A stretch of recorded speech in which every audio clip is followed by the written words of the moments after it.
జీవిస్తొచ్చాను. నేను కూడా సినిమాలలో ఒక కోరియోగ్రాఫర్ గా, డాన్సర్ గా నేను పనిచేస్తూ వచ్చాను. ఈ రోజు మీకు ప్రభాస్ అని హీరో తెలుసు మీకు. ఆకాద్ మొదటి సినిమా ఈశ్వర్, దానికి కథ, స్టోరీ, స్క్రీన్ పే కథ రాసిచ్చింది నేనండి. అట్టి లోకంలో నేనున్నాను. అది కాక ఈ చిరంజీవి మాస్టర్ సినిమా, తమ్ముడు పవన్ కళ్యాణ్ ఆక సినిమాలో ఇంకా కోరియోగ్రాఫర్ గా నేను ఆ విధంగా పనిచేస్తూ వచ్చాను. అలాంటి జీవితంలో ఉన్నప్పుడు అక్కడ డబ్బు ఉంది, పేరుంది, ఘనత ఉంది, డబ్బు ఉంది, సమస్తం ఉంది. కానీ నేను ఎందుకు వదిలిపెట్టాను? అయితే నీ పాపం నిన్ను పట్టుకున్నాను బైబిల్లో రాయబడ్డది. అట్టి ఆక ఫిల్మ్ ఇండస్ట్రీలో డాన్సర్ గా చేసినప్పుడు, ఆ డాన్సర్ జీవించి కొనసాగుతున్నప్పుడు నా పాపం నన్ను పట్టుకుంది. నెమ్మది లేక, శాంతి లేక, సమాధానం లేక అట్టి స్థితికి చేరాను. ముఖ్యంగా చేసిన తప్పులకు నాకు నా పాపం నన్ను పట్టుకున్నప్పుడు నాకు టీబీ రోగం వస్తూ వచ్చింది. అలాంటి పరిస్థితుల్లో చనిపోయే పరిస్థితికి నేను చేరాను. ఎందుకనగా ఆ స్థితికి చేరినప్పుడు ఎందుకు జరిగిందంటే అది నేను చేసిన పాపము. ఎందుకనగా నేను సినిమాలలో పనిచేసినప్పుడు నాకేమీ కొదవలేదు.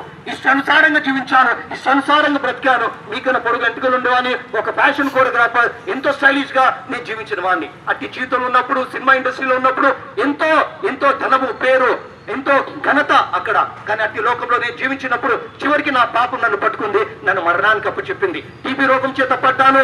హాస్పిటల్ పడినప్పుడు డాక్టర్ 3 రోజులు చనిపోతానని చెప్పారు. అట్టి పరిస్థితుల్లో నా స్నేహితులు, నా డాన్స్, నా మాస్టరు, నాకు డబ్బు, నా తెలివి, నా జ్ఞానము, నా బంధువులు, లేదా ఫిల్మ్ ఇండస్ట్రీ నాతో పనిచేసే వాళ్ళు, డాన్స్ ఎవరైతే ఉన్నారు స్నేహితులు, ఎవరు నన్ను రక్షించలేకపోయారు, ఎవరు నన్ను కాపాడలేకపోయారు. అమ్మ, అక్క, ఆత్మకూరు వాసులాడా, అట్టి పరిస్థితుల్లో కేవలం ఒకరొకరు చనిపోయే పరిస్థితుల్లో యేసయ్యా ఒకరు చెప్పారు. ఆ దేవుని దగ్గరికి వెళ్ళి నేను పశ్చాత్తాపడ్డాను. దేవా, నేను ఇంతగా చేశాను, నేను పాపం చేశాను కనుక ఈ రోజు మరణానికి సమీపంగా ఉన్నాను.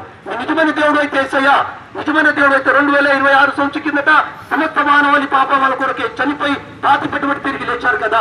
నేను కూడా తెలిసి పాపం చేశాను, ఇటు జీవితంలో ఉన్నాను కనుక దేవా నన్ను క్షమిస్తావా, నన్ను బ్రతికిస్తావా? నన్ను బ్రతికిస్తే, నన్ను బ్రతికించిన దేవుడు నిజమైన దేవుడు, మీ జీవితాలు కూడా బాగు చేస్తారని నేను చెప్తానని ఒప్పుకున్నప్పుడు ఆ యేసు రక్తం ప్రతి పాపంను కడిగి మన పవిత్రులు చేయనని పరిశుద్ధ గ్రంథం, సత్యవేద గ్రంథం చదివించుచున్నది.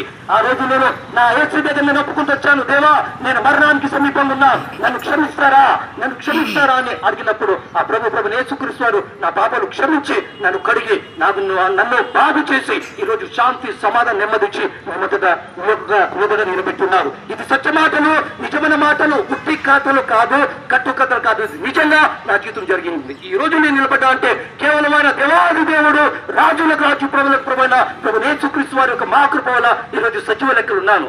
అమ్మ, అక్క, చెల్లి, అన్న, ఈ రోజు ప్రభు యేసుక్రీస్తు వారు నిన్ను ప్రేమిస్తున్నారు. అయితే నువ్వు చేయవలసింది ఏంటిది? మీరు అనుకుంటున్న చింత చెప్పారుగా, మనం ఏం చేయాలి? చిన్న మాట, సూక్ష్మంగా మోక్షము.